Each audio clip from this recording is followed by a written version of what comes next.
Aleyküm vatandaşlar, yine bize növbette Cobalt egeleden reklama kılacakmız. Maşın akkuratli, rodnoy kraski, metan gazda ustanokçu boğa, yine motor halatı görüşleriz mümkün. Maşında 4 tane yumuşak balon koyulgan, 1000 kilometre yürümeyen.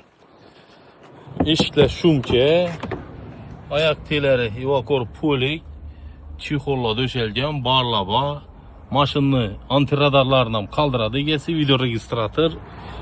Yine rulla oralgan. Maşın memleket tayar. Maşının zapaskeleri yere düşken emas. Arzan çırak kim izlebilgen bolsa Cobalt 2022 yıl Radnoy kraske 4 boş balon metan gazları bilen 110 milyon so'm avtokrediti aldığında 2 milyon so'm pul bilen hamma xarajatı içinde kılıp beramiz. Fakat 2 milyon bir pasport evazine.